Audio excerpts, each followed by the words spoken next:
ம் வாங்க வாங்க.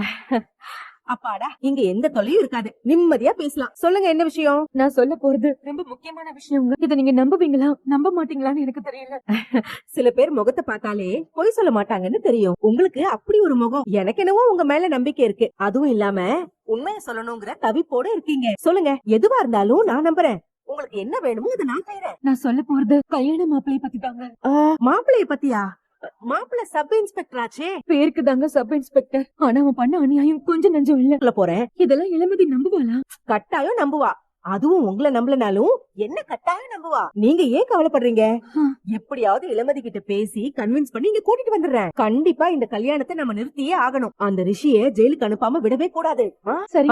நீங்க எங்கேயும் போகாம இங்கேயே பத்திரமா இருங்க. ஏன்னா ரிஷியோட ஆளுங்க மண்டபம் இருக்கானுங்க. அதனால நீங்க கொஞ்சம் ஜாக்கிரதையா இருங்க. சரியா? சரி. நான் போய் இளமதியை கூட்டிட்டு வந்துடுறேன். சரியா? சரி, இங்கே இருங்க. அட கொலகார பாவி பயலே, நான் கூட இளமதி ட்ரெஸ்ல கெமிக்கல தான் தடவுனேன். நீ என்னடான்னா ஒரு பொண்ணு வாழ்க்கையில இப்படி எல்லாம் பண்ணிருக்கேடா. கர்ப்பத்தை கலைக்க பாத்திருக்கேன், கார வச்சு கொல்ல பாத்திருக்கேன். என்னடி ஒரு பெரிய பிரச்சனை வந்திருக்கு. அப்படியா? சொல்லுங்க, எதுவா இருந்தாலும் சால்வ் பண்ணு. பிரச்சனை எனக்கு இல்ல, உங்களுக்கு. என்ன சொல்றீங்க? அந்த இளமதியை தேடி தேவின்னு ஒரு பொம்பளை வந்துச்சே. ஆமா. அவ பொண்ணு ரம்யாவுக்கு நினைவு திரும்பிடுச்சான். என்ன சொல்றீங்க?